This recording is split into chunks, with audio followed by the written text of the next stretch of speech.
తెలంగాణ రాజ్యాధికార పార్టీ రాబోయేటువంటి మున్సిపల్ ఎన్నికల్లో పూర్తి స్థాయిలో బరిలోకి దిగాలని నిర్ణయం తీసుకుంది. మేము కత్తెర గుర్తు పైన ఇప్పటికే ఎలక్షన్ కమిషన్ ఆఫ్ తెలంగాణ ఆ కత్తెర గుర్తును కేటాయించడం జరిగింది. కత్తెర గుర్తు పైన తెలంగాణ రాజ్యాధికార పార్టీ ఎన్నికల బరిలోకి దిగబోతా ఉంది. మేము కూడా ఈ కార్ నుంచి మీరు పోయి గాంధీ భవన్ కు మెట్ల కారణం, లేకపోతే టిఆర్ఎస్ భవన్ మెట్ల కారణం, లేకపోతే బీజేపీ మెట్ల కారణం కూర్చొని బిచ్చగాల లెక్క బీఫామ్లు అడుక్కునేటువంటి పరిస్థితి లేదు.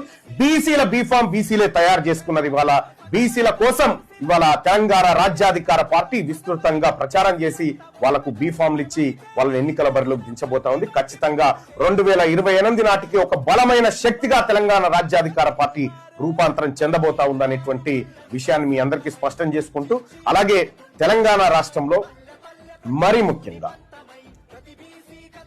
పోయిన జరిగినటువంటి సర్పంచ్ ఎన్నికలలో మీ అందరికీ తెలుసు, నామినేషన్ వేయడానికి కూడా ఆ వర్గాల వారు రెడ్లు వెలమలు భయపడ్డారు. ఎందుకు భయపడ్డారంటే బీసీల్లో చైతన్యం వచ్చింది.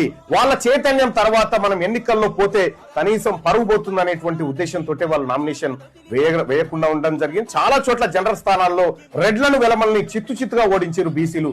రాబోయేటువంటి మున్సిపల్ ఎన్నికల్లో కూడా ప్రతి జనరల్ స్థానంలో బీసీ అభ్యర్థులు పోటీ చేయబోతా ఉన్నారు. ఎందుకంటే అది బీసీలదే, జనరల్ స్థానం అంటే బీసీలదే కాబట్టి బీసీలు పోటీ బీసీ ఎస్సీ ఎస్టీ మైనార్టీ మేము పోటీ చేయబోతా ఉన్నాం మా వర్గాల నుంచి అనేది స్పష్టతనిస్తూ, తెలంగాణ రాష్ట్రంలో జరగబోతున్నటువంటి మున్సిపల్ ఎన్నికల్లో పోటీ చేయాలనుకుంటున్నటువంటి మిత్రులారా, మరి ముఖ్యంగా ఈ బిగ్ క్లాస్ బీసీ క్లాస్ వర్గాలకు సంబంధించినటువంటి సోదరులారా, తెలంగాణ రాజ్యాధికార పార్టీ మీకోసం ఉంది.